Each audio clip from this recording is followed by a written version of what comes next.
クリエイティブな作業をする上でより高度なパフォーマンスを求めるならば Air か Pro か M3 か M4 かなどハードウェアや Apple シリコンの世代が必ずしも影響するとは限りません。クリエイティブ性能のパフォーマンスを左右しやすいのはプロチップか MAX チップであるかの違いです。先日レビューをお届けした M4MAX MacBook Pro、 これは過去最大のパフォーマンス性能を発揮しました。しかし今回はその上を行く新たな Mac が登場したので紹介します。それが Mac Studio M3 Ultra。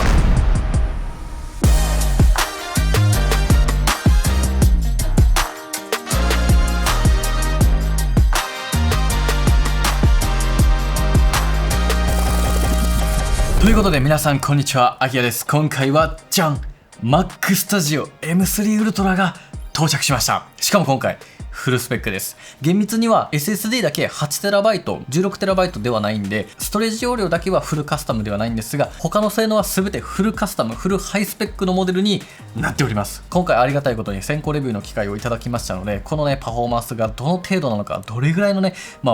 ものすごいパフォーマンスを秘めてると思うので、どれぐらいのものなのかっていうのをね、検証していきたいなというふうに思います。で、今回ちょっと結論から申し上げると、このね、Mac Studio の性能をね、100% 活かすことはね、ちょっとできませんでした。もうそれぐらいね、本当にもうバケモノスペックなんですよ。もうモンスタースペックで、僕ぐらいのね、クリエイターであれば、ちょっと持て余してしまうというのが、率直な感想にはなるんですが、それでもですね、僕はね、普段 M2Max のね、MacBook Pro であったりとか、M4Max とかね、言うてもね、ハイパワーなマシンを使ってきてる中で、そういったものと比較をしながら、このM3 Ultra のね、性能を見ていきたいなと思っています。はい、ではですね、早速やっていきましょう。まずはスペックとデザインからね、確認をしていきましょう。恐ろしいスペックなんですが、32コア CPU、80コアの GPU、32コアのニューラルエンジンを搭載。そしてメモリが 512GB なんですよ。メモリですよ。ストレージじゃなくてメモリが 512GB です。で、そして SSD が 8TB になりますので、こちら公式ストア価格182万3800円でございます。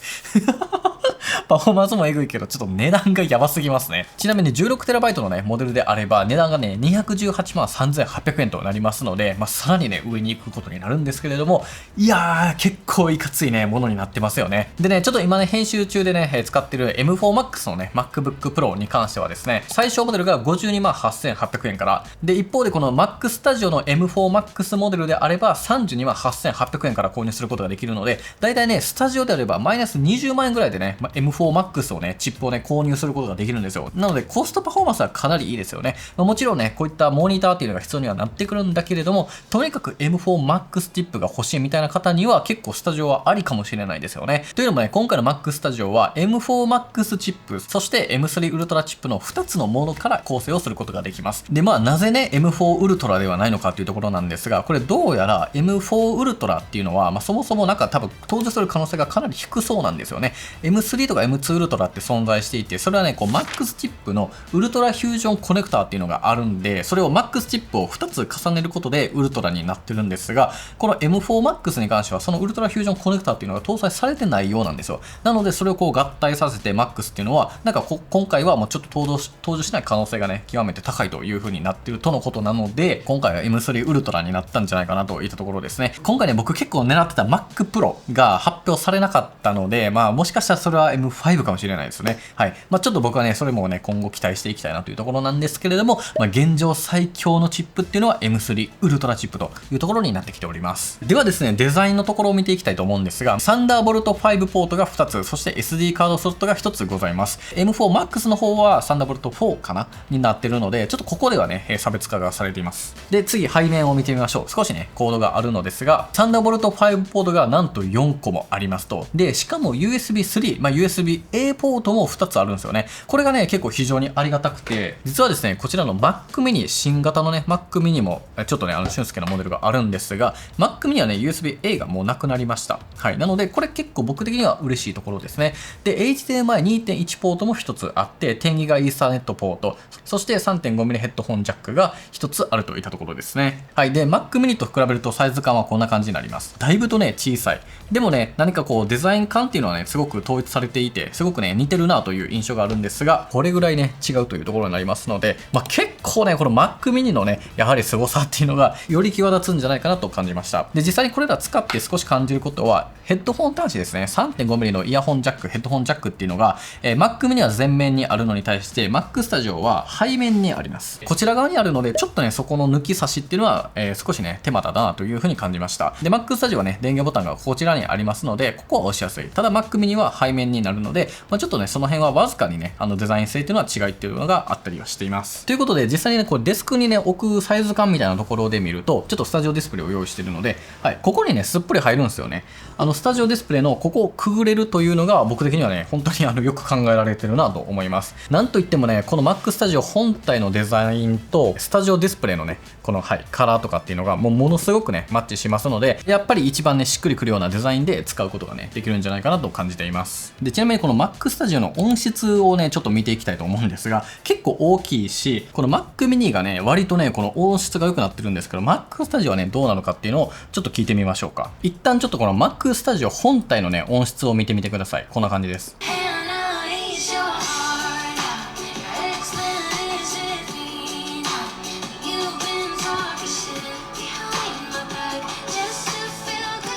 全然ね、正直めっちゃいいとかではないですね。一方、このスタジオディスプレイがね、ちょっと良すぎるんですけれども、こんな感じですね。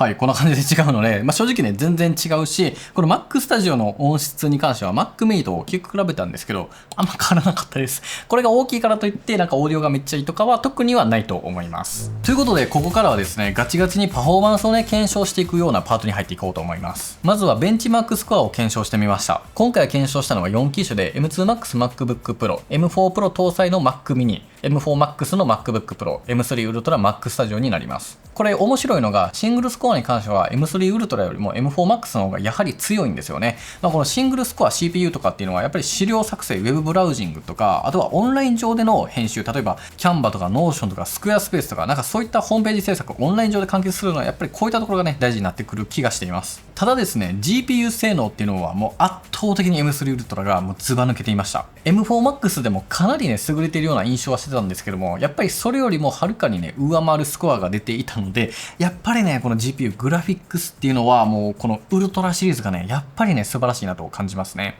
だから結局 CPU に関しては M チップの方が大事なんですけど、その世代が上がることの方が大事なんですけど、こういったグラフィック GPU っていうのは世代をまたいだとしても、結局無印なのかプロなのか MAX なのかウルトラなのかっていうところでほぼ決まると言っても過言ではないので、そこにね、注目をする必要があるんじゃないかなと思います。で、続いて内蔵ストレージの速度も検証してみました。これはね、ブラックマジックのディスクスピードテストをね、使ってみたんですけれども、M4 Max と同等とか、それぐらいのね、感覚なんじゃないかなと思いました。ただ最大値に関して書き込みがね、8000を超えるようなね、時があったので、もしかしたら何かしらの、速さっていうのがあるのかもしれないですね。で、続いて Web ブラウジングのね、速度スコアをね、計証してみました。これもね、やっぱり面白い結果で、M3 Ultra が一番速いわけじゃなくて、一番速いのは M4 Max なんですよ。で、続いて M3 Ultra、そこから M2 Max って感じだったので、やっぱりね、こういうオンライン系の CPU を使った、こう、ブラウジング関係っていうのは、やっぱりね、この M チップの世代の方が大事なのかもしれないですよね。はい、といった検証結果が出ました。はい、ということで、ここからは実際にクリエイティブ編集ソフトのパフォーマンスをね、ちょっと見ていきたいなというふうに思います。では、まずはこの Lightroom でのね、パフォーマンスを見ていきましょう。ちょっと今回用意したのは、ちょっとね、先日ドバイに行ってきたんですが、その時にハッセルブラッドというカメラでね、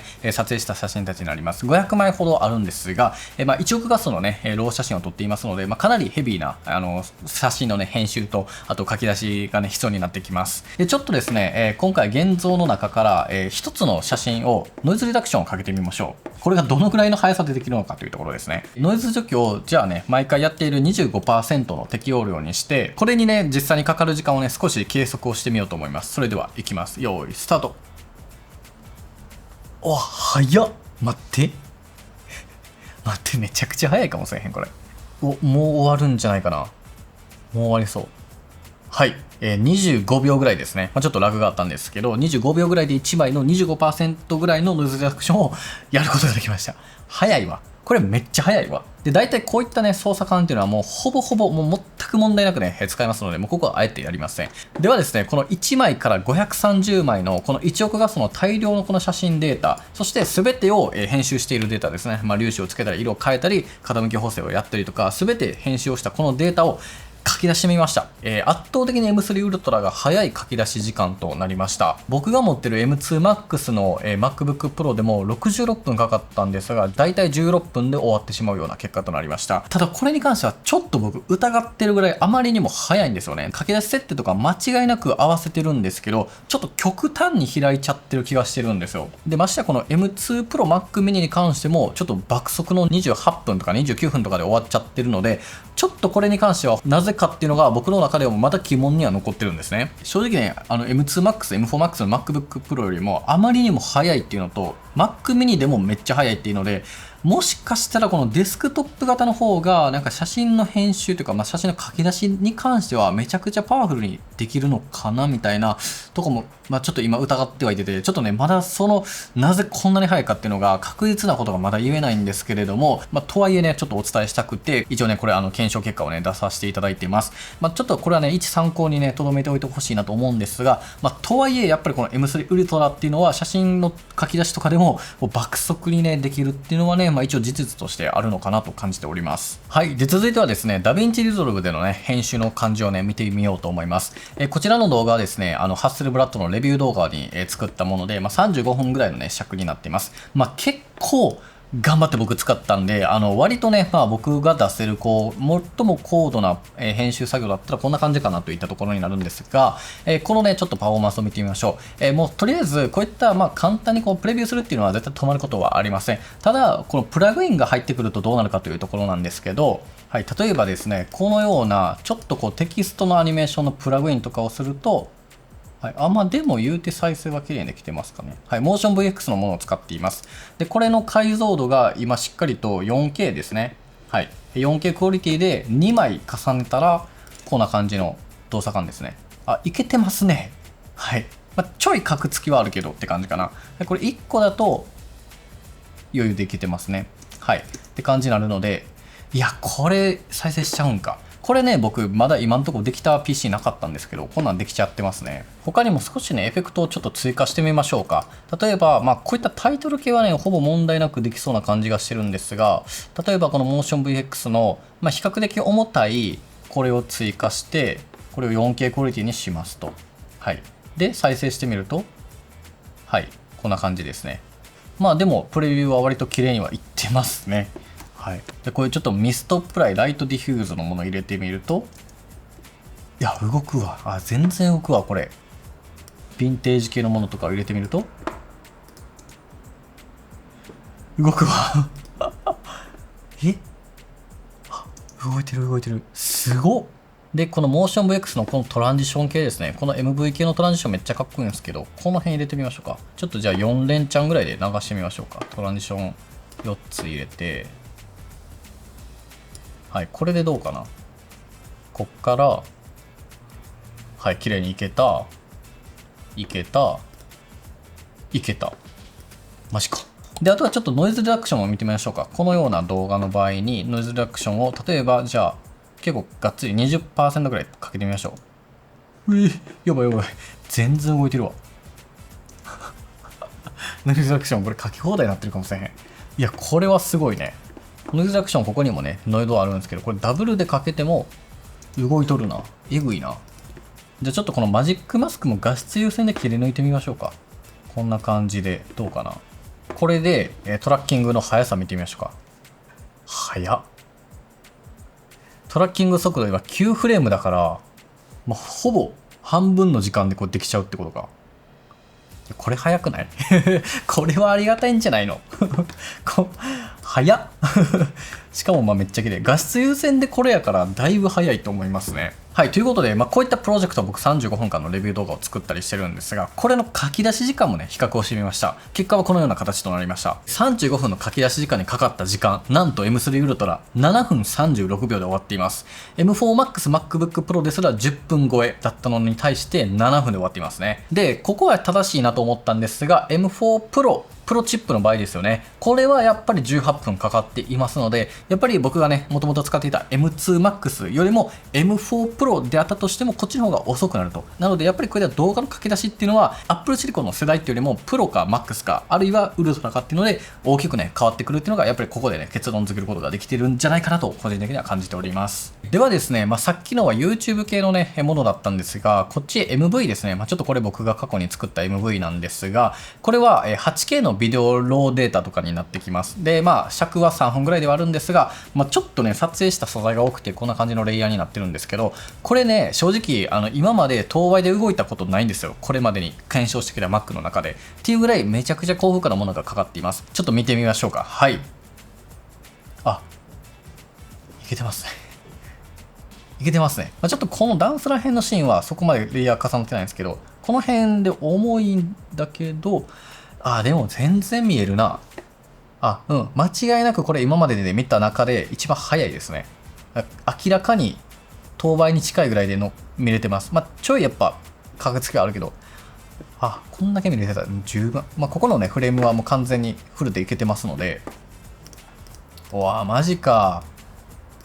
いや、サクサクやわ。すごいすごい。なので、こういう結構レイヤーが重なる時でも、さすがのパフォーマンス性能になっていますね。はい。っていう、この MV があって3分半のものなんですが、これも書き出しの検証を行ってみました。8K60 フレームのブラックマジックローデータ、書き出し時間、なんとかかったのは2分57秒です。MV よりも早い時間で書き出すことができています。前回レビューした M4 Max MacBook Pro でさえ4分12なので、やっぱりね、1分以上短縮できているっていうのはすごいですよね。では最後はね、アフターエフェクトになるんですが、正直ね、僕たちはそこまでアフターエフェクトを使ってるわけではないので、ちょっとこれたまたまね、いいプロジェクトがあるので使ってはいるんですが、ちょっとね、せっかくなんで見ておこうと思います。これ何かというと、僕たちが今使っている、こういったセンサーサイズをね、比較するときのアニメーションになるんですが、こういう風に、カメラのセンサーサイズをちょっとこうね、図で表していて、それが実際にフルサイズと APS-C とか1型でどれぐらいのこう変化があるのかっていうのを、こうアニメーションで出してるみたいなものになっています。で、結構ね、やっぱりこれフル画質でね、見ると割ともう、やっぱこれ辺はさすがに見ることはできなくて、4分の1とかまでに落とすと、綺麗にね、見えるんじゃないかなといったところですね。はい。で、尺自体はね、30秒ぐらいのものになるんですが、これも書き出しの比較を行ってみました。結果は M3 Ultra Max Studio なんと4分で終わりました。めっちゃ早い。で、M4 Max MacBook Pro が8分28で、M4 Pro Mac mini も早くて8分47でした。で、M2 Max が13分なので、これはね、なぜかM4 Pro の方が早かったんですよね。これがね、ちょっと僕またね、引っかかってるんですけれども、DaVinci Resolve に関してはもうグラフィックっていうかもう完全 GPU がね、メインになってると思うので、めっちゃ顕著にね、そのプロか MAX かウルトラで変わってくるんですけど、こういったアフターエフェクトとかライトルームっていうのは、もしかしたらその Apple Silicon のその世代による違いの CPU が影響してるのが大きいのかもしれないし、あるいはこのデスクトップ型っていうのが書き出しをする上でめちゃくちゃね、パフォーマンスを上げるのかもしれないみたいな、ちょっとこういうね、結果がいろいろとバラバラに出てきてるんですよね。ちょっとこの辺ね、有識者の方いたらね、ちょっとぜひコメントで教えていただきたいなと思うんですが、全てね、何度か検証した上での結果になるんですけれども、今のところね、このような結果となりました。で、今回この3つをね、書き出ししましたよね。ライトルーム、DaVinci Resolve、アフターエフェクト。で、これらを今回 M3 Ultra で同時に書き出しを全て行ってみたんですよ。というのも、今回メモリが 512GB あるので、もう1個をね、書き出すのなんて多分余裕だと思うんで、全部まとめて書き出しをしてみました。その時のメモリのパフォーマンスをアクティビティで追っていたんですが、これがちょっと面白い結果が出ていたんですね。これら全てを書き出しているところで、最大の使用済みメモリっていうのは 375GB までいったんですね。なのでね、これ 512GB が最大容量じゃないですか。っていう、全部をほぼ使わなくても、全然書き出しが終えてた。これ一応 MAX 値計測している中での、MAX のポイントが大体これぐらいだったんですけど、これぐらいのね、使用感でありましたね。で、一つずつアプリケーションを見ていくと、やっぱり一番食っていたのが After Effects の 232GB。で、DaVinci Resolve は 68GB ぐらいでした。で、Lightroom が 7.28GB しか使っていなかったんですよね。っっていうのを見ると、なんかそのライトルームっていうのはその書き出しのメモリっていうのの他にやっぱり使ってるものがね大きくあるのではないかというところもちょっと見えてきて面白いね結果となりました。なので僕このウルトラを使うまで結構ねとりあえずマックスにしておけばいいとか、そういうね考え方ではあったんですが、やっぱりこの編集ソフトによって使うね性能の場所っていうのは違うので、ダヴィンチリゾルブだったら GPU をかなり使うとか、結構編集ソフトによっても変わってくるので、このベンチマークとかこの辺の書き出し時間を踏まえた上で皆さんのよりやるものに対して必要なチップっていうのを選んでいくのが、最も重要なんだなと感じました。ものすごく難しい部分にはなるんですけれども、ちょっと一概にねこのチップを選ぼうっていうのがねちょっとよりこう言いにくくなってきたなというような検証結果ではあったのかなと個人的には感じております。以上がね、このね、M3 ウルトラでのパフォーマンスのね、感じとなりました。いかがだったでしょうか。もうめちゃくちゃね、エグかったんですけど、ちなみにね、1個だけちょっと感じたこととしては、その3つとか書き出している時にですね、ここの放熱が割とあったんですよ。はい、ここにね、冷却ファンというか、ここからね、熱が出てくる、冷ましたりするところだと思うんですけど、ここからね、割と熱風がね、ブワーって出てたので、ちょっとこの後ろに何かね、置くものっていうのは、気をつけた方がいいかなと思いました。できれば空洞にしておいて、何か燃えやすいものとか、ないと思うけど、そういったものは置かない方が、一応ね、いいのかなっていうのは、ちょっと感じはしましたね。はい、ということでですね、こっからはこの Mac Studio をね、選ぶべき人というところのね、お話をできればなというふうに思っております。一つはもう M4Max を安くね手に入れたい方ですよ。やっぱり MacBook Pro の M4Max よりもこっちの Mac Studio っていうだけで20万円ぐらいね安く購入できるので、そこはやっぱり利点ですよね。であとはね Mac Studio しか今のところウルトラ、Mac Pro もあるけど MacBook Pro ではウルトラシリーズを使うことができないので、そこも使いたい方にはおすすめで、もちろんね文字歩くことがね少ない方っていうのもあるし、あとはキーボードとかディスプレイとかの周辺機器を自分で揃えたい人ですよね。でさらにねこの M3 ウルトラと M4Max どう選べばいいかっていうところで言うと、もう本当にねパフォーマンスを第一にしたい方はやっぱりウルトラがいいと思うんですよ、 M4 ウルトラ。ただですね、その CPU 性能ブラウジングみたいなところがメインになるんであれば M4Max の方が早いっていうような検証結果にはなるので、そっちをね選んだらいいのかなと思います。だからこう MacBook Pro にこだわらないっていう方は全然ねスタジオでよりパフォーマンスをね求めて使うっていうのもありなんじゃないかなと個人的には思いました。でちなみに僕はね Mac Pro がねすごく気になってるんですけれども、 Mac Pro と Mac Studio どう違うかっていうと、一応ね PCI Express によるカスタマイズ性がね Mac Pro にはあるんですよ。この PCI Express っていうのは、これはね、簡単に言うと後からねこうストレージを拡張できるというか、 SSD をね後から取り付けれたりとか、グラフィックボード、キャプチャーボード、サウンドカードなど様々なね PC の取り付けが後からでもねできるみたいなっていうのが Mac Pro の特徴だったりはするので、ちょっとこう後からのね拡張性っていうのはこのスタジオはね基本的にはできないようになるんですけど、Mac Pro だとそういったものができると。でそういった違いがあります。なので僕は結構ね Mac Pro をねちょっと出てくるのをね狙っていたりはするんですけど、ちょっとねそういったところがありますと。はい、ではですね、このね Mac Studio を購入した時におすすめのねディスプレイモニターっていうのもちょっと紹介しようかなと思っております。まずはねこのスタジオディスプレイ、これはねもう最高です。本当にめちゃくちゃ綺麗し 5K なので、Mac にねすごいやっぱ最適なんですよね。めちゃくちゃ綺麗し音もいいので、スピーカーねずなくてもいけちゃいます。値段がね21万9800円からになるので、M4Max の MacBook Pro を買うのであればこれセットでもほぼ一緒ぐらいの値段に、ね、なっちゃうので、なんかそういった、違いで結構極端にね選び方っていうのはあるんじゃないかなと思っています。このモニターはね 5K で602とあって、6個のスピーカーもあるし、カメラもね12メガピクセルであるので結構綺麗で使えます。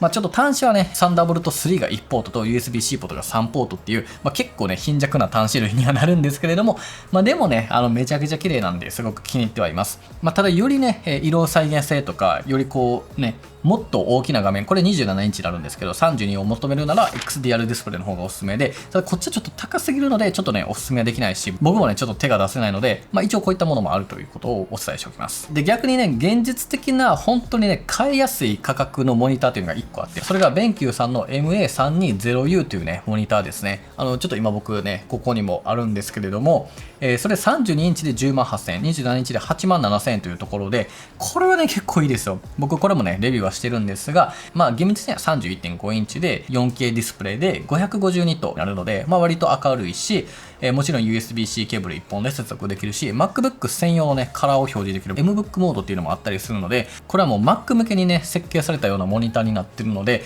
僕はねこれ結構コスパを重視して求めるなら一押しかな。実際にね今撮ってくれてる俊介もこの Mac mini と、MS270U かなを使って自分で購入してそれをやってるとのことなので、この相性マジでいいんで、実際に使うならそれがおすすめかな。もちろん MacBook ユーザーもおすすめです。はい、ということで皆さんいかがだったでしょうか。もうだいぶとね、パフォーマンスとか、どういったものかっていうのをね、お伝えできたかと思うんですが、最後にですね、どうしても伝えたい学割を紹介したいです。はい。Apple ってこの学割とかをね、使うことができるんですけれども、実はね、学生さんと教員さん向けのストアがあって、ここだとだいぶと Mac 製品って安く買えるんですよ。iPhone とかならないんですけど、iPad とか、Mac はなるんですよね。で、今回のこの M4Max を搭載した Mac Studio が、僕ら普通の一般ユーザーが最小モデルを購入すると32万8800円のところが、学割で29万8800円になっちゃうんですよね。30万円切っちゃうんですよ。めちゃ安くないですか。3万円ですからね、だいぶでかいですよね。しかもこの M3 ウルトラに関しては66万8800円が定価に対して、なんとこれ60万8800円、約6万円引きで購入することができるんですよ。